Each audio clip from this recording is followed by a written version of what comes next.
Another weekend of Premier League football, another weekend VAR disaster class.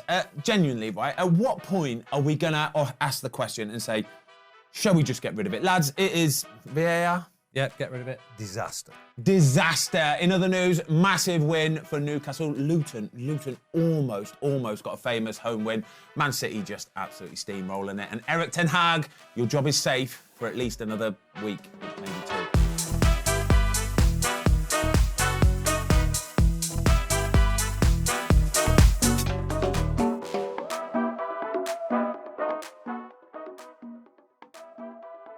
Boys, welcome to the show. Mark, Watto, lovely to see you as usual. Happy Monday morning. We've got to start with Newcastle against Arsenal. It was an okay game, it was a decent game, but it was overshadowed yet again by VAR, weren't it, Mark? It was. I mean, the thing I find incredible is that we had this a few weeks ago with Liverpool, and we had Jurgen Klopp come out and say it was disgusting. You've had a manager like Arteta come out and say it's disgusting, and an Arsenal statement, and then a pile-on from Gary Neville, Jamie Carragher, Michael Owen, everybody else saying, why is he complaining? And I'm like, who does a show with Howard Webb? Michael Owen. And I'm just like, what annoys me the most is that the people, I mean, Neville said it, Carragher said it, someone else said it this morning on the radio. It's definitely not a foul by Gabriel, so I don't know why people are moaning. Well, it's not definitely not a foul, is it? I think it definitely is a foul, but I'm not so arrogant as to tell people it's definitely not a foul. I just think it's disgusting, and I think that the way that they've handled it across the whole weekend, because there's more than that, is a joke, and I think VAR is ruining football. Like, what's the point in it? All right, Watto, I want to talk about the goal then, okay? So let's break it down bit by bit, step by step, all right? The first part of the VAR was the ball being out or not. Okay, and it's not fully clear, is it? Well, for me, you can't tell. So no. That's the reality. They've got so many cameras in these stadiums now. You'd expect it to be a black and white decision. They've got so many cameras in the stadium, but they haven't got one right down the line. Imagine that. Which is crazy, because you've got the goal line technology in the frame of the goal. It would be easy to have a camera level with the goal line for the ball going out, I would suggest. So we're not sure if the ball went out or not. Do you think it went out? Probably not. You know, on the live view, without any replays, when he's chasing the ball into the corner, I thought he left it a little bit before he got it. Yeah. And my first thought was, that's out. Yeah. Without any replays, I just saw it in the top corner, went, that looks out to me. So, but either way, you can't. No. We haven't got enough technology or enough of a view to see if it's out or not. So you can't go giving it as out, okay? Yeah. Well, you can, because they did it with Rashford against Brighton. They did do that against Rashford at Brighton. So you can do it, and this is the problem. So this is the whole problem with VAR, and this is my big problem with VAR, and we'll come back to this anyway. So that first one, so pass that now, okay? Then, yeah. So the ball into the box, all right. First of all, talk to me about Raya's positioning for this. Yeah, mate. We keep having the debate about what Arteta's done with the two goalies. I think he's created a massive problem. For me, even the shot that actually goes out, where we're talking about whether the ball's in or out of play, he's 2 yards beyond the post when the ball's driven across him. So then he's got to travel further across the goal when the ball's picked up. As he steps inside, you have to be adjusting the position, because the vulnerable part of the goal is towards the back for a cross or a shot. Yeah. And you've got to be able to cover both bases and try and protect your back four when you're playing goal. That's the whole part that you can deal with crosses. You've got the spring, you can use your hands and try and protect. In the end, it's a flipped ball in, he's in a poor position, and then we get to the next point. Is it a foul by Joe Linton because he has two hands on Gabriel? Yeah. My honest take is, I think Gabriel's under the ball and he's going down. Yeah. But the reality is, when you stop it, and if I'm at Stockley Park looking at VAR, Joe Linton's got two hands on him. Yeah. And you're saying at that point, he's stopping me jumping. Yeah. So I think at that point, in all the things we talk about VAR, that has to be a foul. If you look at it, there's a good still, and I'll bow down to the greater knowledge with the goalkeepers, but as the ball goes over Raya, there's a still where he's got his hands. Yeah. The ball's not even at Gabriel yet, and he's on his back. Yeah. So I'm like, last week we saw a dodgy penalty in the Manchester derby where there's barely any contact. Yeah. That's been given. If you've got to look at that and go, I mean, the only way you can't give it is if players are wearing these body, shirts that say the impact's not enough to go down. You are guessing. So surely you've got to go with a foul. I disagree, lads. I don't think it's a foul. I really don't think it's a foul. I agree with the first part of what you said. I think Gabriel is caught under the ball, and the only way he can get out of this and try and escape a goal going in the back of the net is if he purposely goes down and makes it look. So I feel like he's almost trying to buy a foul, and he's falling down, and I don't think there's enough pressure or enough of a push from Joe Linton. I just think Gabriel's thinking, oh, no, I've been done. Big Joe Linton's on my back. The only way I can get out of this is make it look like it's a foul, so he's gone down. That's my interpretation. But this is the whole problem with VAR. Whether Anthony Gordon's offside or not is by the by. Like, forget that one anyway, yeah? But this is my whole problem with VAR, right? The whole point of it is that it's so subjective and it's so opinion-based on what you think. We've just had a disagreement there. Do you know what I mean? And that's cool because everybody can have a disagreement. But I think if it's left just to the referee on field to look at it with his own eyes and see, and then the goal goes in and he says, yeah, it's a goal, it's fine, everybody will go, cool, I will understand that. I can see why you've given it. Not a problem. Let's just play on. Not only that, you won't have to wait 4 minutes for them to go through every single cutscene, take the joy out of the goal, the celebrating, all that kind of stuff. If the referee signals a goal straight away, it's a goal, everybody moves and plays on. You make a great point because ultimately the referee on the pitch gave the goal. Yeah. And if there's no VAR, I'm not moaning. No. Watto's not moaning. No. We're probably saying they might have got away with one, but we don't know about VAR. Exactly. The problem with the VAR is, and your view is very subjective, that you don't think it's enough of a foul. I think that works on field. Yeah. I think as soon as you've got VAR, you go, oh, that ball might be out. Oh, that looks like a foul. I've got to not give this goal. There's two really big. That's why I'm surprised. Really big things there. There's a get out of jail, isn't there? But that's why I'm surprised it's a goal because I think there's the potential that the ball's out for sure. We're not quite sure. But when you stop and put the still on, when we've seen potential tackles for red cards, grabbing people, and it looks horrendous. I thought when they saw that, I thought they'd have to stop it and give a foul.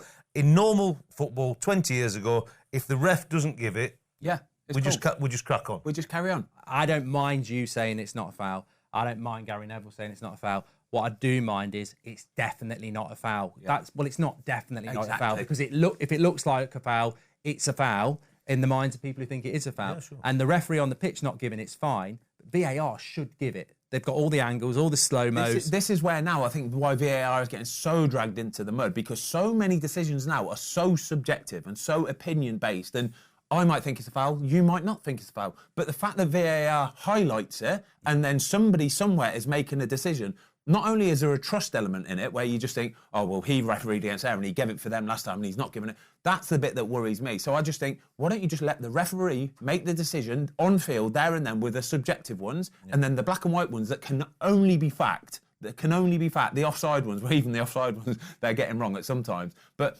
only the black and white ones, goal line technology, for example, they don't get that wrong. Do you know what I mean? Leave that to VAR and the rest, just let the referee. Simple as that. Well, it'll make the game easier because at the minute it's becoming very frustrating for people in the stadiums, for people watching the game at home. You just don't know what's happening. And it's too long to get to the conclusion. Let's talk about the Kai Havertz one. Is that a red card? There you go, subjective one.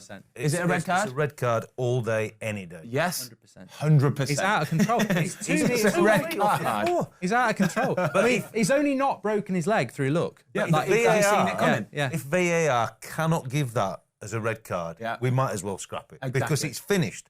That is the clearest red card that you'll see all season. It's horrific. I mean, it's a horrific tackle. If Xhaka does that last year, he's gone. It's a red card. Yeah, I think it's reputational. I don't know.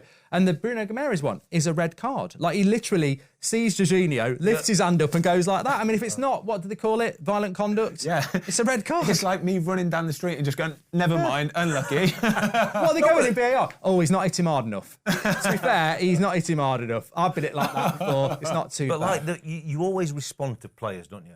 Havertz got 3 Newcastle players booked. Yeah. You saw the Newcastle bench, and Arteta, for all he moans about VAR, you know what it's like. You're in goal, you're watching your teammate flying a tackle like that. It's like, you're off, mate. You're off. What are you doing? Newcastle players respond to protect their own player. They end up with 3 yellow cards. The Arsenal bench, like, they're just thinking, what are you doing? Yeah, we're in big bother here. And all of a sudden, nothing happens. VAR is not getting used in any way, shape or form how I believe they thought it were going to get used. If I was Arteta, I think he missed the trick after the game because I would have gone, I've lost the game anyway. I would have said, look, that's a disgraceful decision. It's definitely a foul. They should have sent Havertz off as well. Yeah. You know, I'd have owned that. I'd have gone, look, he should have sent Havertz off. He should have sent Gameros off. They're rubbish, you know. Honestly, I think the referee, the managers now, the managers have to start just saying, we don't want this anymore. Yeah. Because every footballer I've spoken to, I mean this properly, every single footballer I've played with in the Premier League, every footballer I've done podcasts with and spoke to, everybody I know says they hate it. They hate VAR. They want it gone. And I think even the fans are starting to come around to it now because they know that they can't celebrate a goal on a Saturday afternoon. I'm sure Newcastle fans love it. And I'm sure they'll be in the comments saying they love it. But I don't think you did love it.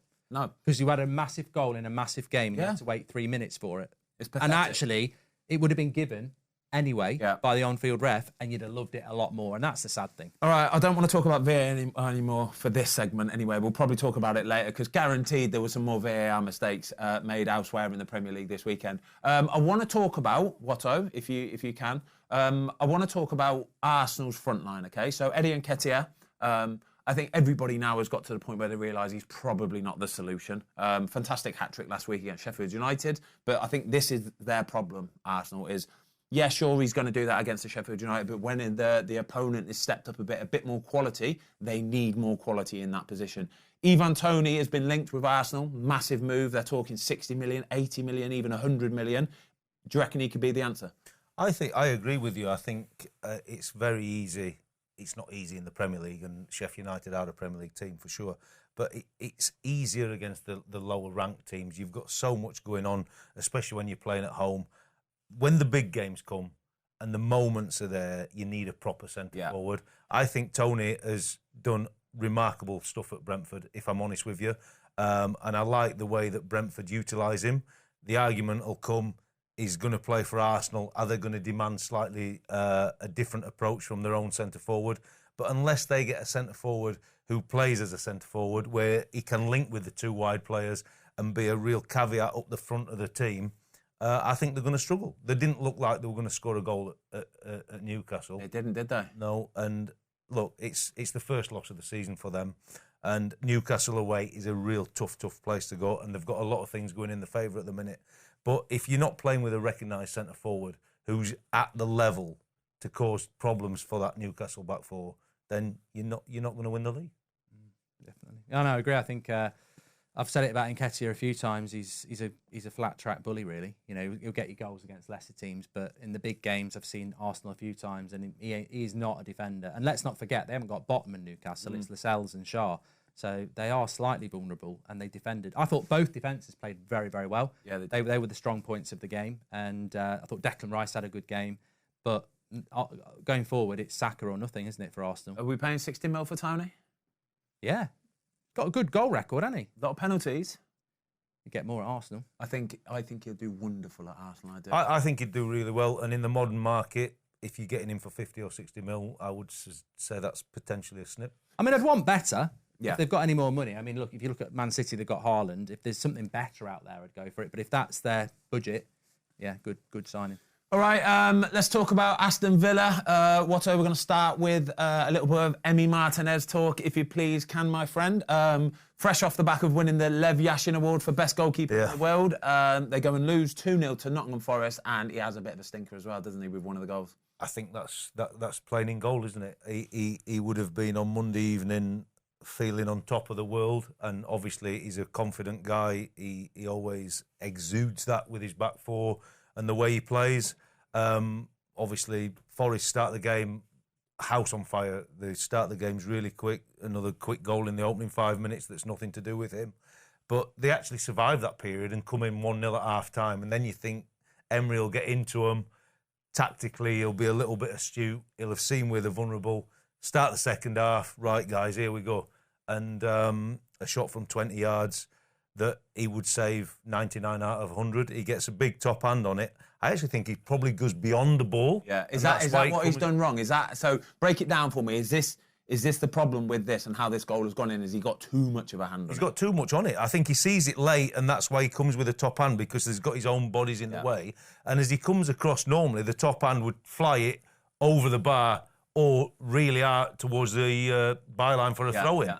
But he's gone too far beyond it, and it just catches the inside of the hand here. That little soft pad there. And to be fair to him, he's up quick and whatever. But because it's caught the only part of his hand where we're going to go back into the goal, to be honest with you, and it's flown in, and you know, from that point on, it's a mountain to climb.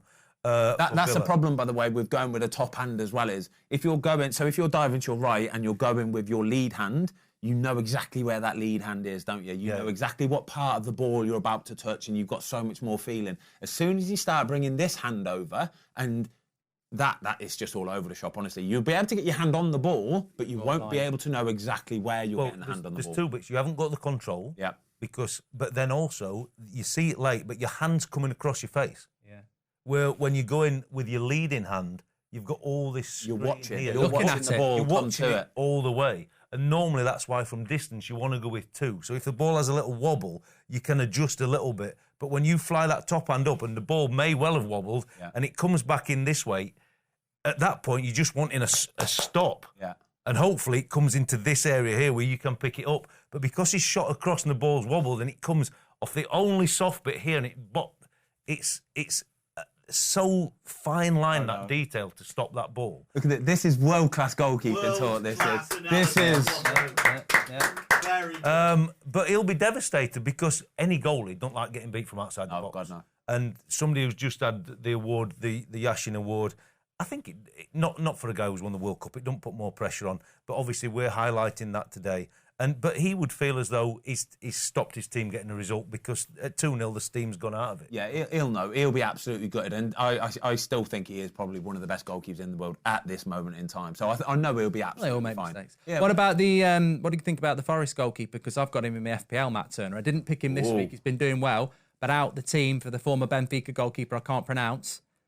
I'll tell you his name. His name is Odysseus Vlachodimos. What do you think the impact of that is then? The reason for it? Yeah, that's going to be tough. Obviously, they had a bad result, didn't they, last week? Matt Turner didn't cover himself in glory. And I think sometimes managers, it's the easiest decision to make. It's the easiest option. It's instead of maybe swapping a defender that won't really send a message or won't really get recognised, if you're changing the goalkeeper, everybody looks at that, don't they? Well, they did it at Leeds, didn't they, with Meslier? Exactly, with Meslier. Everybody looks at that and go, ooh, that's a big call. That is a big call. I always found it really tough in my position as a goalie coach when a manager behind the scenes started talking about the goalie. Yeah. And I go into self-protection mode for the goalie and a little bit for yourself as the coach as well, because ultimately it's a trust thing that you're working with the goalie. And when you start hearing coaches or managers talking in the office, do we do this, should we do that, it's always a danger signal. And my response was always, can we back this guy? Can we do more in training to build him for the team, the confidence? But if it came to the ultimate crunch of we're changing, I said, if we change, get it in your head now, it's 10 games. Yeah.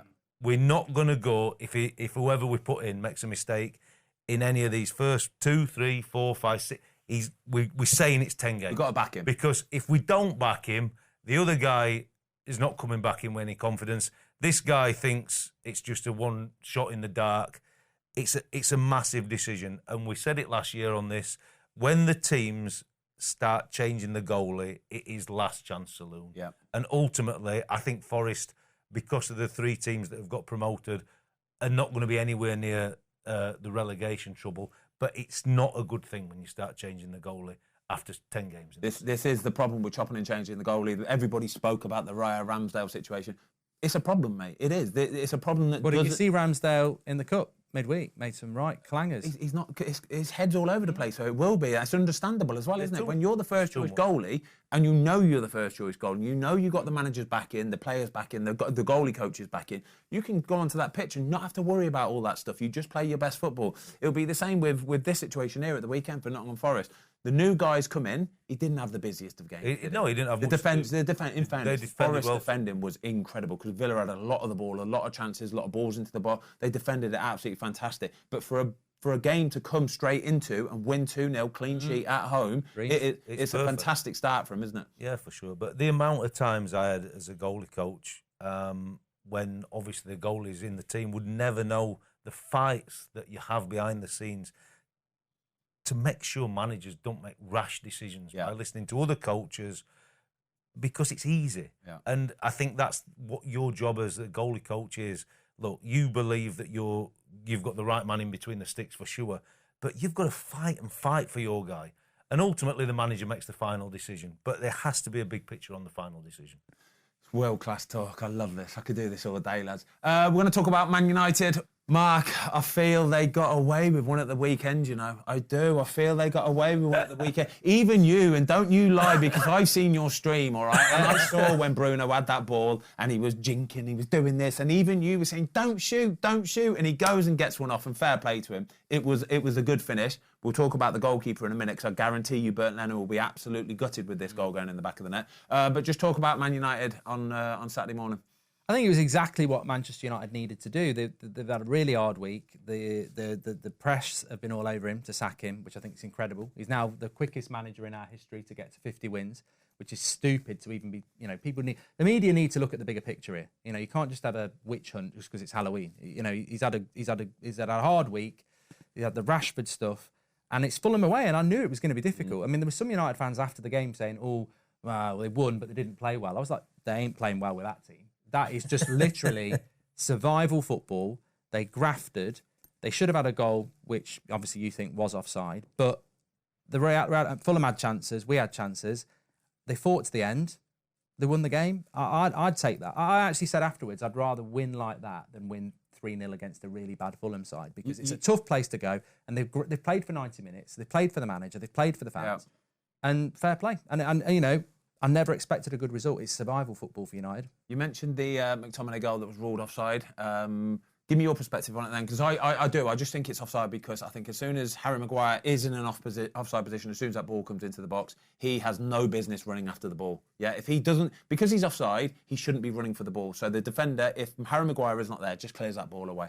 Well, you can tell for a start how long they take on VAR. You can predict what the audio says, right? They'll have gone, cross comes in, Garnacho's onside, crosses it back to McTominay, he's onside. Yeah, happy to give the goal. And someone will have gone, hold on a minute, let's have a look at Maguire. Yeah. Oh, let's play it on. Well, he's offside. Is he subjectively, I think he is interfering in play.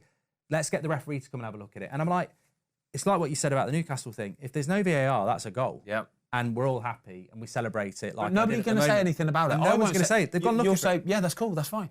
It's not the end of the world. They've gone looking for it. And the same thing happened last week in the derby, where no one thought it was a penalty. And then 2 minutes later, can you look at this? They're looking for stuff. And I think when you look for stuff, you're ruining it for the fans. Yeah. And of course, my other problem is Fulham against Man City a few weeks ago, and Kanji puts off the keeper. Straight in front. He's completely offside, and that's not offside. So again, they're looking for stuff and they're inconsistent, and that to me. And what was it? 4.5 minutes? I think they spent 4.5 minutes. I think technically you're right that they're going to be able to hide behind the book, but they're looking for it and they're inconsistent. And I've had enough of it. What do you think about the Marcus Rashford situation? As a guy that's been in that world and understands how football works, obviously Marcus Rashford going out after the Man City derby defeat last weekend, do you think he had an injury, or do you think he would have been dropped? 100% he's been dropped. I think, look, it's really tough being at the height of your profession and trying to live the life of a professional footballer, but also have some life outside of it. Look, the party after the Man City game would have been booked a month in advance, 6 weeks in advance. Of course, in the cold light of day, you've got beat 3-0. It's been a shocking result, a shocking performance. Do you then want to be seen out enjoying your birthday party? The reality is, if you play for Man United or any of the top teams and you're an England international, no, you shouldn't. But he's a human being. It's his birthday. If he would have gone there and had nothing to drink, just had a nice time, I don't know whether he had anything to drink. It's just not the right thing to be seen. Not. I think Ten Hag seems to be really strong on the discipline, the timekeeping, and ultimately it's the perception of what Man United is. Yeah, exactly. And Man United can't afford to lose any game, but to lose the derby and then be seen to be out partying is really tough. But if you want to be paid the big bucks, you want to play for the big teams, you want to be an England international, you've got to have more about you. Yeah. And you've got to say, if you've spent X, Y or Z to organise your party 6 weeks ago, but you've got beat 3-0 in the derby, I'm afraid all your mates can go, all your family can go, but you're not going. It's the sacrifices, unfortunately. And that's sacrifices been you have at to the make. top of the tree. Yeah. Also, Ten Hag had called them in the next day. Yeah. Impromptu because of the result. And training. then if he's out till 2, 3 in the morning or whatever, he turns up. It's just naivety on his part. But I think he's not injured. I think Ten Hag's really trying to rule with an iron fist behind the scenes there. And the reality is, for a manager, when he starts ruling with an iron fist, you're not necessarily going to get everybody on side. Do you know what his biggest mistake in all of this was, Marcus Rashford? Is booking his birthday party after the Man City game. Marcus, what are you doing, geez? You've got Luton next weekend, yeah? Just give it another week, right? Wait for that one. You'll probably go and pump them.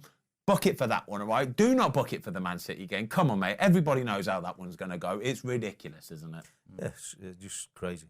Crazy. Has Erik Ten Hag bought himself a little bit of time as Manchester United manager then? I think so, yeah. I think it's a big win for that point of view. It sort of just silences the media a little bit, silence the minority, which it is in the fan base who want him to go.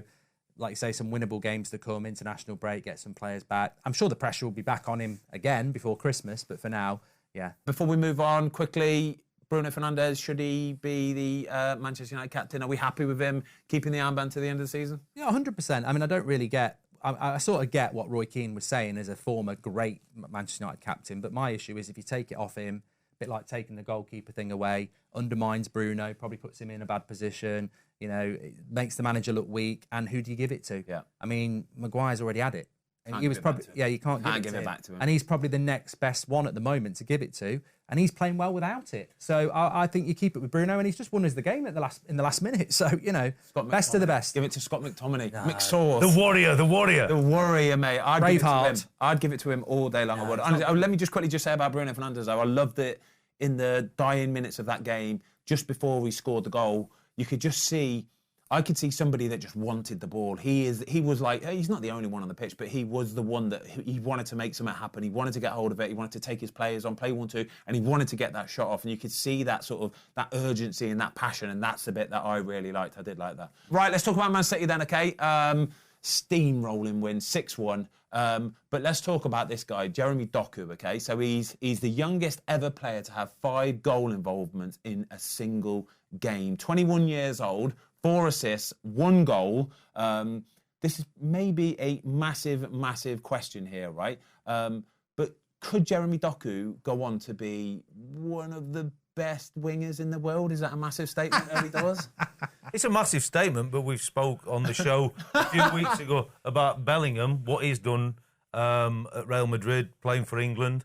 This guy's come on the scene. He looks like he's played in the Premier League for years. Yep. He's got all the attributes. Of course, you're going to put massive pressure on him by saying, can he do this, can he do that? Man City don't make many mistakes in the transfer market. He's a very, very good player, a young player. And you kind of see, if Pep trusts in you, then the world is your oyster because you're playing with very, very good players. See, I know you all laugh at me, all right? I never laugh at you. If we can clip this up, in 5 or 6 years' time, right, and he's winning Ballon d'Or, he's playing for Man City in the Champions League, World Cup for Belgium, doing all this kind of stuff, ripping it up, yeah? I agree with you, right? If you're 21 years old and Pep Guardiola is trusting you to play week in, week out in the Premier League, right, you have got to have something about you. You have to. I reckon if I was playing number 10 for Man City against Bournemouth, you'd be sat here saying, I'll tell you what, he might be in his early 40s, but in a couple of years, he might be the best number 10 in the world. Can we clip this? Definitely clip this up. The thing about Doku is, though, Watto's right, is that he's a player that's been around for a bit. I remember watching him for Belgium, wasn't it? And was it in the Euros maybe a couple of years ago? He's a player that's been around for a bit, and it's not like other people wouldn't have been aware of him. No, yeah. And Man City have gone and replaced Mahrez. And this is the thing. But, I mean, look, I did have a yawn when you mentioned Man City, and I'm not being offensive. I think that's just a natural body reaction. They're so boringly good, and they're so boringly good at finding talent, and they're so boringly good at dominating. I mean, Haaland destroyed everybody's FPL at the weekend, didn't he? Comes off at half time. If you flick that on and you've been out for the afternoon shopping or something, and you see, 6 goals, and you go, oh, yes. And he's done nothing. First of all, I can't believe you just said it's easy playing, easy being Man. If I was in that position, it would be easy. Come on. Come on. However, I'm giving credit. However, right, if Erling Haaland is injured and he has got a bit of a niggle, are Man City going to miss him? For example, Rodri was injured for 3 or 4 games? Yeah. Went on a little losing streak, didn't they? Do you think that same thing would happen if Haaland's going to be out for a few weeks? No, I actually think you could put Danny Ings up front for Man City and they'd still win games. You could put you in goal. And they still win Oh games. my gosh! Oh my That's not God! unfair. They You could play him up front. That's Do you what I reckon mean. I could score a goal for Man City up front? Yeah, If I played- saw that finish last week. It was It decent, was wasn't very it? good. Do you, You reckon? would get a chance. That's the reality. You would get a A chance. chance, mate. I would back myself to score at least 10 goals if I'm playing up top for Man City. I'd No, love. but you edit with your eyes shut. You're a bit like that. I'd love it. Have you seen my left foot? It's a you one. should have seen I've it. seen your left You should foot, have but seen like your headers, like Yeah, don't put it in the air. Keep it on the ground. But I tell you what, I'd be an experiment I'd love to see. If Pep, if you're willing, let Ben Foster play up front. why don't we? Get home to Luton. I reckon he'd score Why don't two. we? Guaranteed. Why don't we get the mannequins out and put a proper crossing and finishing session on, and we'll work on it. I would go through it. I will head at anything as well, mate. I will just steamroll, power through. Get on the end of that. Save that little bad boy. Go on. Bournemouth, quickly. He's coming out of retirement now. You see the passion rising up. The passion. Video with Joe Hart. You seen my... Yeah, have you seen... I've seen it. I've On seen it. on my YouTube channel, Can Goalies Score Goals? Me and Joe Hart, we score goals. All goalies think they can play up front, don't they? Without doubt. Without doubt. Without doubt. Quickly, Bournemouth, should they be a little bit concerned about relegation? Because this win for Man City was just a little bit too easy, wasn't it? The thing is, mate, they play for 30 minutes and it's 0-0. But when you watch the game, they've got 10 players basically within 5 yards of their own 18-yard box. So, obviously, Edison's up on the halfway line. City Bournemouth can't get out their own half. But they just probe.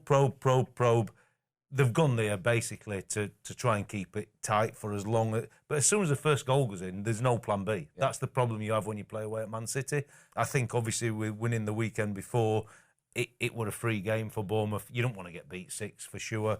But they're hoping that the 3 promoted teams are going to be beneath them. That's their big chance this year. Right, let's talk about West Ham, okay, because it's a disappointing result for West Ham, losing 3-2 away at Brentford. But one of the main talking points about the game was Mikel Antonio coming under massive fire, under massive pressure, all because he does a podcast, all right? So he does a podcast for, I think it's BBC Sounds, with Callum Wilson, who, on the other hand, is getting no pelters, no pressure, nothing, because he's doing well for Newcastle. Newcastle are winning, but Mikel Antonio now hasn't scored in a while. He had an open goal almost that he kind of got in the way of Ben Rama and put it wide. Watto, from your perspective, is doing podcasts on the side whilst you're a current player, is it a distraction? Is it a problem for him? Well, look, I never got to that point in my career. If I look at it from a coaching or a managerial perspective, as long as it's not interfering with training times and how you're applying yourself to the training, then I have no problem with it. Football's a short-lived career. As you know now, he's thinking about opportunities further. Yeah, after football. After football. And there cannot be anything wrong with that. I know so many players that went to do university courses, psychological courses. That's in their own time, but it's not high profile, that or they go in and coach in the academy teams on a night, 2 or 3 nights a week. That's just not seen. Yeah. But because it's a podcast and he's out there, he's putting himself out there to be shot at. And in the world in which we live in, some people are going to be very critical of that. I cannot be critical of that because it's just a facet to get you into another stage of life. Yeah, sure. For sure, he's not doing the things on the football field on a Saturday afternoon, and that then will come to bite anybody. But it doesn't affect the guy who's doing an accountancy course. It don't affect the guy who's coaching the academy 3 nights a week. You're doing what's right for you for the next stage of your life and your career. And I think to be very critical of him, it's just the modern world in which we live. He's a good footballer, and ultimately, he's getting towards the end. So he has to be thinking of other avenues. What's next? Yeah. But ultimately, whether people are listening or what, you're in that position. You were in that position with your vlog. You got a lot of stick for that as well. What impact does it have? Listen, the vlogs were a bit different. The vlogs are directly kind of attached to the football, and on the Saturday So you got criticised. The GoPro, and of course I got criticised. I got so much criticised. It was fantastic when you won, but if you lost, it's like, don't you dare put that vlog out. But if you win, everybody wants it. Everybody wants to see it. With regards to the podcast, though, the podcast is mine's a little bit different to what Callum Wilson's and Mikel Antonio's is, because they're talking about what's going on in the Premier League. They're talking about certain players. I mean, he got into trouble a few weeks back, didn't he? Because he was talking about Richarlison. I can't remember exactly what he said, but he basically took the mick out of him a little bit, not scoring goals. Richarlison saw it, read about it, and he hit back with his own kind of like, who are you talking about? You can't talk about me like that. And I think when it's talking about what's going on in the Premier League and they're having opinions and their current serving Premier Leagues, I do think it kind of opens yourself up to a bit more criticism. I think for me, I'm doing podcasts with individuals. So if I'm doing a podcast with a Tom Heaton, for example, I'm talking to him about his career, about this, about that. We're not necessarily talking about what happened at the weekend, yeah? And I don't want his opinion. Yeah, because he could tell you what's going on in the Carrington. Yeah. He could tell you what he thinks about the Hale leaving or something like that, which would be unprofessional. Exactly, yeah. So it is a bit of a different podcast, but for me, I disagree with all of it. I think players are allowed and should be allowed to do this kind of stuff. Out in America, if you go to America and watch some of the basketball players or the NFL players,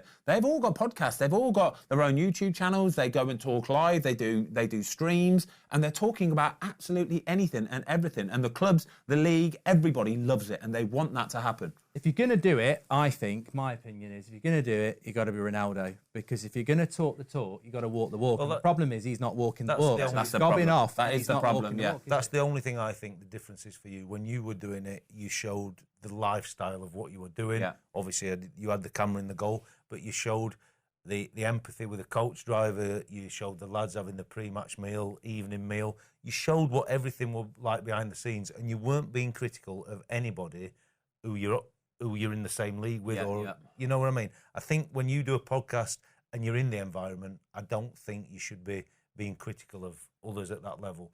Your podcast or video showed something behind the scenes which people hadn't seen, but you were never critical of anything or anybody. Did you used to watch my vlogs? Occasionally. Oh, that's nice. Only because I was worried about your diet. What would you do if you were my goal? What would you do if you were my goalie coach and you saw me with my GoPro in behind the goal every game? It has no bearing on me. I love this, Watto.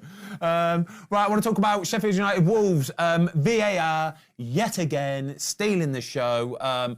Right, this is the bit I'm talking about then. Subjectiveness, okay? Was it a penalty in the very dying seconds of the game, Watto? No chance. Was it? Absolutely not. Absolutely not. And yet again, somebody has sat there, looked at that and gone, yeah, I agree with that. You know, the interesting thing about this is, though, because you've played the game at the highest level and I've just played the pub football and five-a-side football, but, like, I saw, I think it was Match of the Day, and they were saying, this is why we need ex-players in VAR, because you need to be able to play the game. And I thought it was a bit arrogant, really, because I've done that on a Saturday afternoon, amateur level at 15. You're in the penalty box, it's the last minute, you know he's going to try and put a tackle in, and you move your leg towards his foot, and you go down. But even at that level, the referee would go, that's a dive. Like these referees just don't get it. Don't play five-a-side on a Wednesday night. You'll get it. That's the hard bit for me. I see Gary O'Neill's interview after, and he's been in and seen the referee. He's tried to be as respectful as he can and be as calm as he can.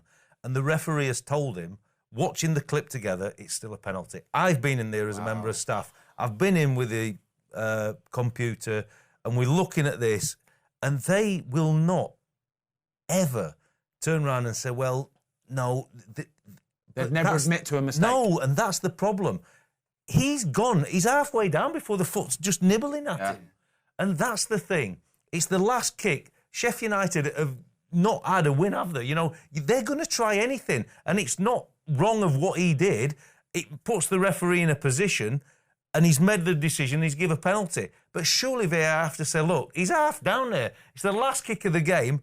And because it's Wolves, actually, rightly or wrongly, they've had so many shit decisions against them, I didn't think they'd give the penalty. If this was against Man City or an Arsenal or a Newcastle... At 0-0. Do you think that Sheffield United get that penalty? Wow. With VAR, you just don't know, do you? No, but I don't think the ref gives it if it's against a big team. No chance. No chance. No chance on this earth. The referee, if he would be watching that and think, if it's one of them big boys, I guarantee you he's thinking, there's no way I'm giving a penalty for that. I do not need that backlash. But the scary thing is, like, Gary O'Neill's he's played the game. Yeah. And for a referee to sit there and look in a quiet room and go, no, I'm telling you, that's still a penalty. This referee has never played football. Yeah. Like, it's so obvious to anybody that he's moved his leg. Yeah, he's buying took the foul. simulation. He's buying it. It's a yellow card at the end of the day. This is where I want, like, the Premier League managers have got loads on. Premier League coaches have got loads on. But what we need is the manager and the coaches to be in with Howard Webb and these 10 referees or 12 referees and all the assistants when they're debriefing it, like we're discussing it here, and the vote then, 8-1 said no penalty. Well, what's the 1 saying? What's the 8 saying? So we know what you're saying. Yeah. And listen to me as a manager, a coach. We're dealing with you every week. Can that be a penalty? I don't like rugby massively, but what I do love about rugby is the officiating. And clarity. this is the best league in the world with the most money. It's the most watched. On something like that, the text there, because it's in rugby, why can the referee not be, and why can the crowd who matter the most in the ground not be listening to him going, look, we're reviewing it now. This is Sheffield what we're United looking player, there might be some contact there, but we're looking at it. Yeah, he's moving his leg towards the Wolves player there. He's gone to do that to win the foul. I think it's simulation. I mean, what are they actually saying? Well, actually, but even if he said, look, to be honest with you, it's soft, but he's touched him, you might have to come and have a look at it. Yeah. But just to hear the comms, so you can get a little steer on what they're feeling. Howard Webb is trying to make this whole kind of like, look how open and honest we are. We're doing these horrible things with Michael Owen where we get to put it exactly how we want and nobody challenges the good it. ones. It's horrible, it's horrible. But he's not doing enough. He genuinely is not doing enough. Just open it up then. If you're going to open it up properly so that we can hear the communication, we can see what they're looking at, and then we can go, well, I see why he said that at least, or I see why he might have seen this We at as least. fans can then relate to the conversation and see and say, well, that's a genuine mistake you've made there. I can understand what the comms is, but at the minute, we've got no idea. Do you know what? I never thought I'd say this, right? But I actually feel sorry for Wolverhampton Wanderers. Two in a week. As a player who has played for West Brom for the majority of my career, right? And I know Wolves fans hate me. It's absolutely fine. I actually feel sorry for them because 3 referees now that have officiated Wolves matches have made massive mistakes. They've been demoted to the Championship the next week. And Wolves are having a decent season. You know, Wolves are sort of like mid-table. That we like the look of Wolves. They're a decent team. They could be so much higher in the Champions League contenders they with some be, decent referees. Genuinely, they could be top 8 if they would have had some of the results go their way that they should have had as well. So, yeah, like I say, VAR, once again, kind of just getting in the way, making it the talking point. It's a shambles. Want to talk about Brighton? Can we wrap our heads around Brighton, lads, please? Because start of the season, they get off like an absolute steam train, flying all over the place, and now it seems like you just don't really know what you're going to get from Water. No, I think, and I'm sure the manager feels the same because he makes 5 or 6 changes every game, change the goalie, change every week. Many players, and I don't think that really helps the momentum of a team, to be honest with you. I didn't expect them to get beat up at Everton because they're that good a team. But they've lost a little bit of that spark for sure. And really, I mean, they're fortunate to get the equaliser, aren't they? I mean, very unlucky in terms of the deflection. I think if you went into the goalkeeping element of that, I think you'd be a little bit disappointed. Yep. You can't react a little bit quicker, even though it is obviously totally unexpected to come off Young's knee like that. But going back to Brighton, I think he's just trying to find a solution again because they've not got the fluidity and he's not got the trust of an 11 at the moment. Yeah.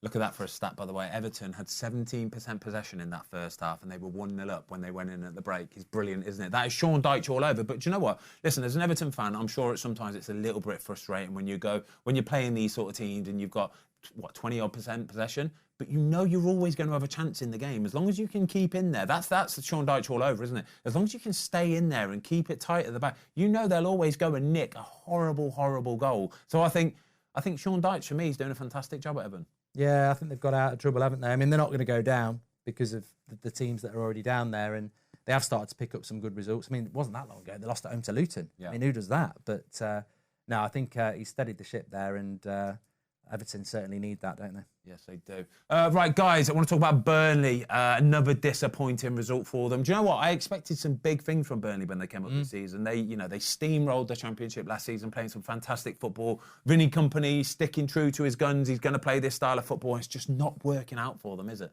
Well, the results have been terrible, to be perfectly honest with you. They've had a 1 win away at Luton, so if we talk about who and what he's supposed to be, you give me your verdict on whether you think he should still be in his job. On Vincent Kompany. Yeah, I think this is a tough one, you know. This is a real tough one because he's a man of great stature, isn't he, Vinny Kompany? I think he's so well respected in football in general. He'll obviously be absolutely loved and adored at Burnley.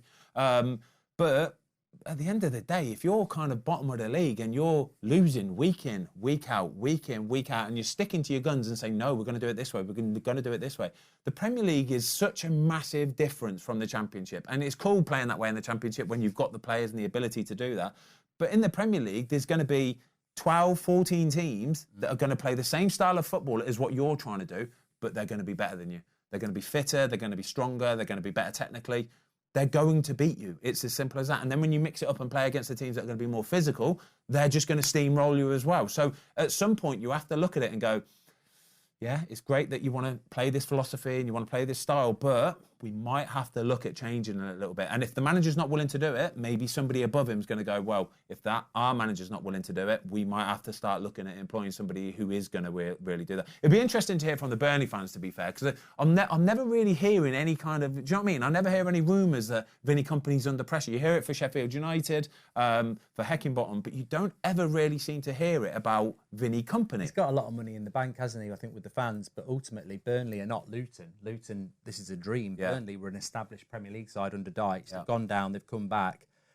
Are they happy to go down again? And I think that's where you've got to make a decision, because at the moment they look like they're going to go down, whereas somebody might be able to come in and keep them up. Yeah, Burnley fans, can you get in the comments down below, please? So I want to know this. I want to know, kind of gauge the feeling of the Burnley fan base and see if they're happy with how it's going at the minute. Well, that will be my take on it. Look, they've had Sean Dyche. We've just talked about him at Everton. And ultimately, Everton might want to play this dynamic brand of football, but ultimately they want to still be in the Premier League and be an established Premier League team. Yes, Dyche took the majority of the Burnley team and the games the year they got relegated. But Vinny Kompany's playing attractive football, lovely football. But do the Burnley fans want to go back to an Allardyce, a Dyche type model to stay in the league, or are they happy to keep playing attractive football, not score a goal, and ultimately this year they might go down without a whimper unless they change? But because at the minute it's exciting brand of football, but ultimately nobody wants to be associated with losing football. No, week in, week out, week in, week out. It's good to see Abarici Eze back in the Crystal Palace team, getting an assist. I want to see some big things from this guy because I really like him. I want to see him back in the England team and absolutely ripping off. Fantastic win for Palace, by the way, up to 10th in the Premier League. They're another team who are kind of, you just know they're going to be all right, aren't they? They're the kind of teams who can beat your Arsenals, they can beat a Man United and then go and lose to whoever next week. But you know eventually they're going to be all right, aren't they? Palace, we're Roy in charge. Go on, boy. Always be difficult to beat. And actually, I think they've got some exciting offensive players. Yeah. And they're always going to have enough. And, you know, ultimately, Burnley huffed and puffed, but Palace made light work of it, really. Experienced Premier League side that will just be mid-table. Yeah, that'll do, won't it? A lot of teams, you know, it's a nice place to be sometimes for a lot of teams. Can't be the top. This is a world-class episode, by the way, lads. Honestly, I think, lads, genuinely, I think this might be up there as one of the best. Well, you've got another good section coming up now because I'm going to say something very controversial about Luton Liverpool. Oh, bring it on, bring it on. I tell you what, it's not VAR like the Newcastle game and it's not incompetence, but I think they made a massive call on the Luton goal. Yeah. And I just want to say, you see it in training, three attackers against two, you score every time. You see it on a Saturday afternoon, they always mess it up. Luton's breakaway, the way they did that was perfection. It was fantastic, a lovely wasn't goal, it? yeah. But we've seen them handballs given. Yes. And I was like, I think they've got it right because you can't, that's such a fantasy goal for Luton. If they go, no goal, and it's a penalty to Liverpool, I think they've got problems. I think the police at Luton are getting called in for a riot. But actually, when you watch it, I think it was a penalty. Probably. I think it was. Barkley's gone for it. His hands have gone like that. And Van Dijk's heading it towards goal. And it's hit him there. Yeah. We've seen him given this season. The fact his arms are out is the reason why it should. But I think they should be given. I don't think it's a penalty because of being a footballer, and you will probably say the same. And back in the day, you would say the same. The way that you see penalties given nowadays, I would not have been surprised if he blew up for a penalty. Well, I think if you want the consistency, and we saw it a week before last where they gave 3 like that on the Saturday. I can't remember the 3 incidents. But I think if we want consistency with handball, then you have to give that. Yeah, for sure. Because otherwise you're getting too subjective with everyone, and that's when fans get consistent. But I'm glad he didn't give it because it was a great goal for Luton. But I do look at it and go, ooh, Oh, No, yeah, I'm holding my breath when you see there's a check. But it were actually nice because Liverpool score so many goals on the counter-attack against teams I've been involved with, and you see it, and it's a thing of beauty. But for Luton to get that counter-attack and get it absolutely bob on, because obviously Alisson made a couple of big saves, and he's normally out quick for the block there, but it was just perfection. And look, for football, you don't want it coming back and going a penalty at the other end. Can you imagine? That's what ruins it for sure. But ultimately, a massive point for Luton. But come the end of the season, I guarantee they'll be thinking that's 2 points probably cost us. Having said that, though, that Nunez miss. Oh, I mean, I reckon if he did that 10 times, he'd score it 10 times. thing is, he's done a few of them this season. You know, It's got to be a concentration thing, hasn't it? It's got to be. I was listening to Jurgen Klopp talk on the radio actually before the game, and they were asking him about the ceiling of Darwin Nunez. How high can he possibly go? And he said, you should see him around the training ground. Like, he's incredible. Like, he's always in a good mood. He's always happy. He's flying around. He's scoring goals right, left, and centre. I did an interview with James Milne. I said, who's one of the surprise players at Liverpool? And he said, Darwin Nunez. He's incredible. You should see him. He's like a rough diamond. He's still like it's all gonna sort of like click soon, and he's just gonna smash it. But he keeps doing things like this, like the goal he scored in the Carabao Cup in the week. Do you see it? Yeah. His touch was horrific, horrendous, absolutely horrendous. And then he gets it onto his right foot and just drills the life out of it. Did you see the one in the first half? He starts over on the left back, he runs and then goes like that in behind. Yeah. Ball from Trent, takes it down with his chest. He's done all the hard work and then volleys it, and I think it's the bar or something. It's like I really do agree that he's a rough diamond. I really rate him. I wanted him to come to United, but some of his misses, I think it might be a psychological thing. It's like, just focus on that final bit, because he's almost thinking he scored. Before he scored? Yeah. Are we in agreement, though, that we think there's something there? Oh, yeah. More than something there? Mate, I think there's more than something there. And if it actually ever gets to the point where it is clicking, then Liverpool know they've got a phenomenal player, you know? Yeah. But they're just waiting for it as much as the fans and everybody else is. I tell you what, it was harsh on Luton, but what did you think about the Diaz thing? Because I tell you what, we talk about footballers and the strain of being a footballer and I'm getting a bit of abuse on Twitter, etc. Yeah. This is a lad whose dad's been kidnapped and he might not, doesn't know what's going to happen to him. Playing football, scoring a goal like that. I mean, I'm no Liverpool fan, but at the end of the day, I think that takes a lot of, just to be able to put the shirt on and play when that's going on. I certainly wouldn't be able to do that. That's incredible. If you've got this is the beauty of knowing the person before the player. And if you know you've got a player like Luis Diaz, who is an unbelievable person, mentally very strong, just gets on with his job. That for me is fantastic. The fact that Jurgen Klopp can even think of picking him into the team. He's obviously had many conversations with Luis Diaz every single day. How are you, mate? How's it getting on? What's happening?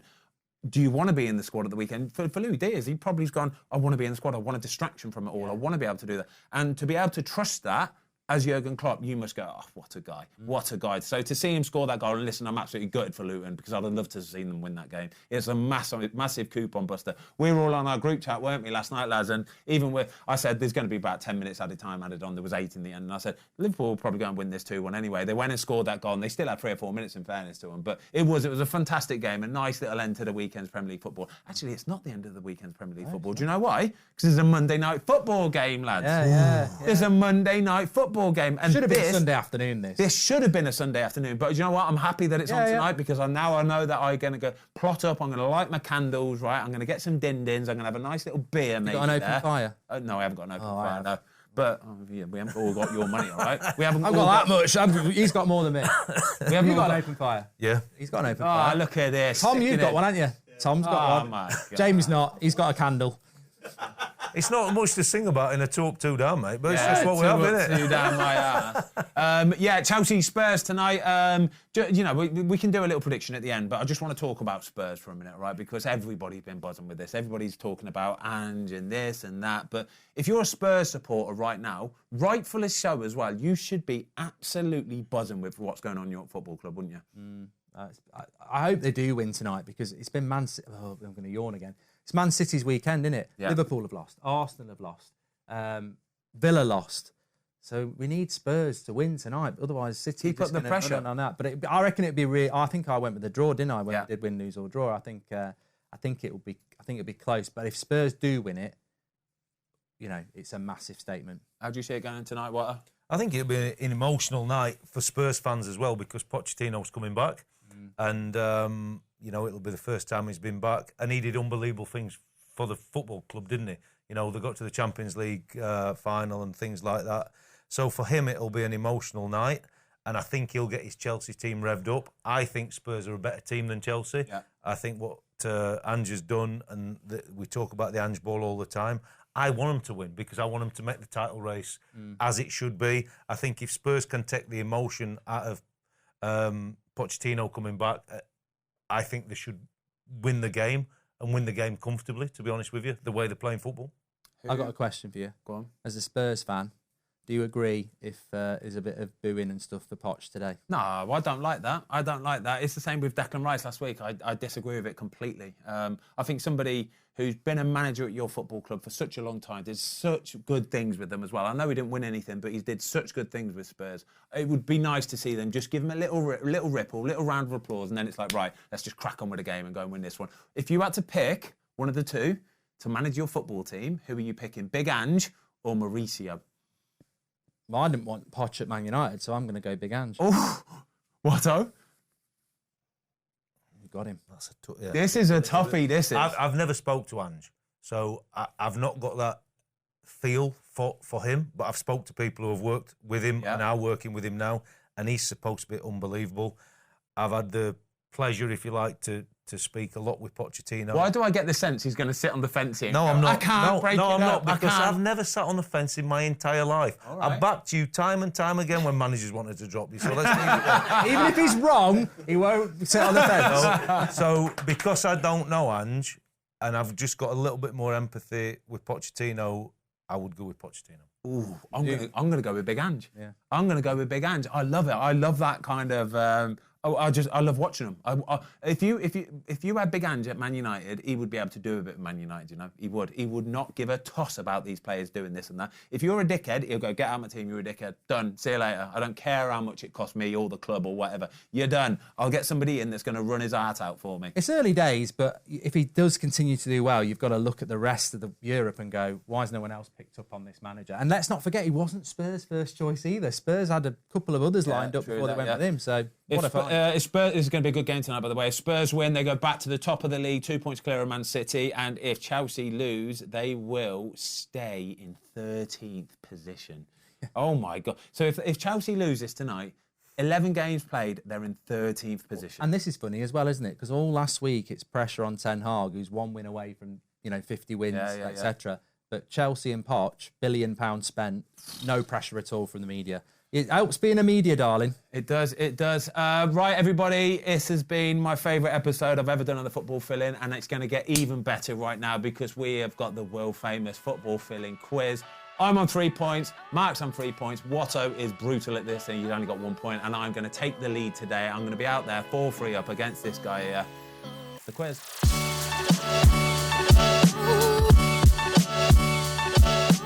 Right, quiz time. We have got the world-famous Nervous Ginge. You're going to bring your A game today, though, aren't you, mate? I'm shaking a little bit. I know. I'm a bit nervous, yeah. Stop looking nervous, all right? Yeah. Don't be nervous. Are you ready for today, though? Yeah, we're good. Yeah? Here we go. Like 10 questions. Football filling quiz. Question 1.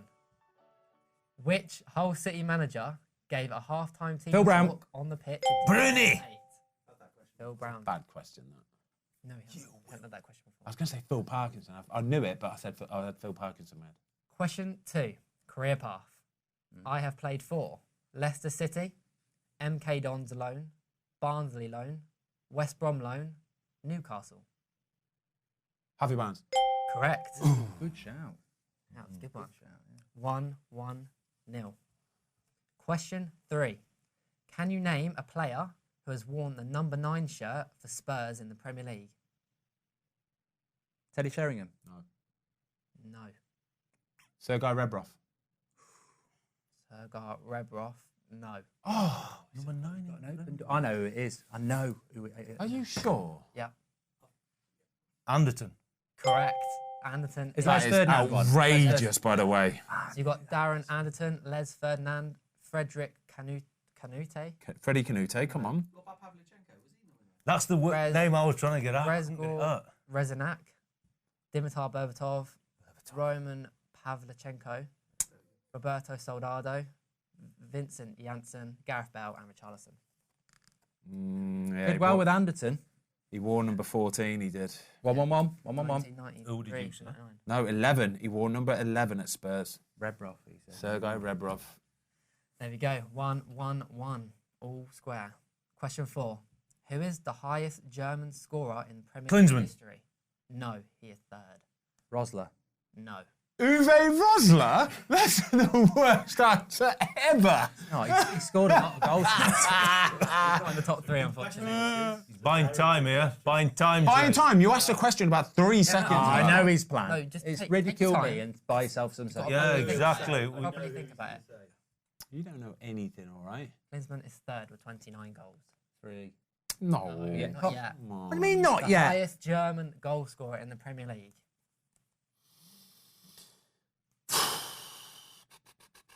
This is tough. 5. No, what do you Yes, mean? Jay. No, yeah. let him be in charge. Douchebag, 3. you are. No, let him be in charge. 2. Diddy Hamann. No. It's No. not Havertz. No. It is Ilkay Gundogan. Oh, you forget he's 44 German. goals. You forget he's German. I tell you what, I bet if you look at Rosler, he did score some Premier League goals. 29. Shut Oh, up and wow. sit How down. many did Klinsmann have? 29 as well. Oh my gosh. That was in one season. True that. So effectively, Rosler was joint third. Who did Brendan Rodgers manage before joining Liverpool? Swansea. Leicester. Correct. Swansea's the correct answer.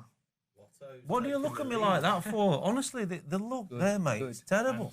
It makes me feel. ahead with 5 furlongs. What An intelligent I were here answer as before. well. I were here Not before. a career path, bollocks. That's intelligence, that is. Watto has taken the lead. Thank you, Jay. 1. Short-lived. Question 6.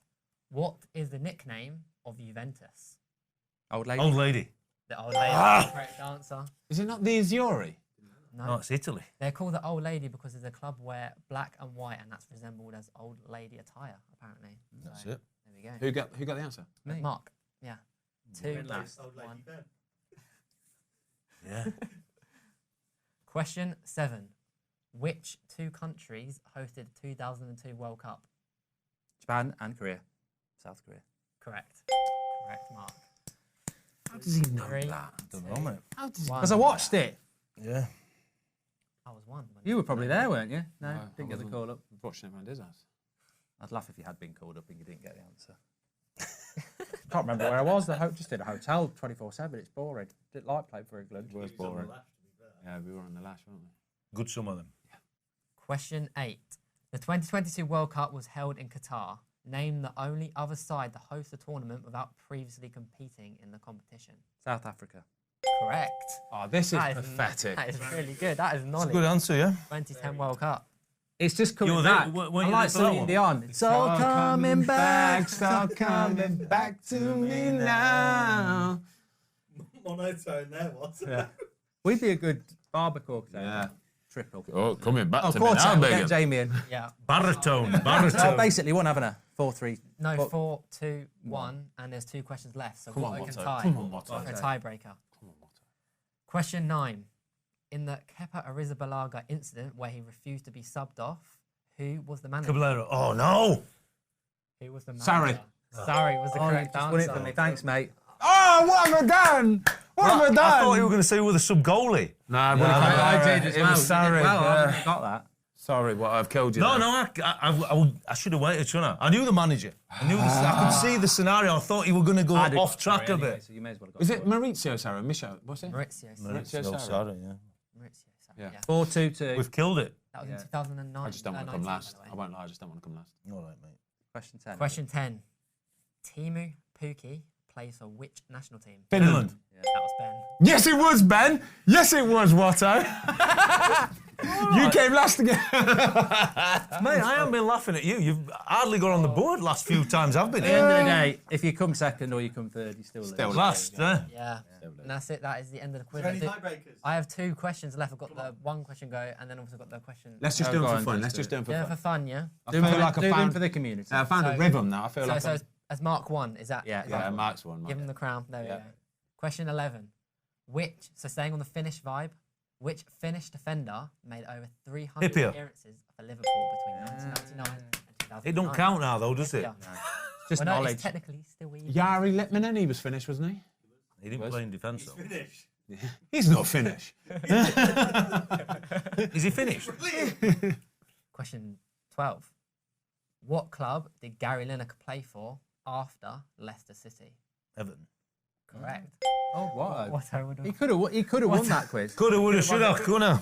It would have been a draw between. Yeah, you. He was on fire there. Yeah, he was when it didn't matter and it didn't Yeah, when the count. pressure's on. That's the only It's like problem. training, innit? Mate, It's like doing it in mate. training. I didn't really officially come last. You did, because the official thing No, you did. no. You said we'd do it, and it's not ever for fun. It always matters. It does matter, don't it? Yeah, it does. Lads, thank you so much for today. You were incredible as well, Jamie. We will see you all next week for the football fill-in.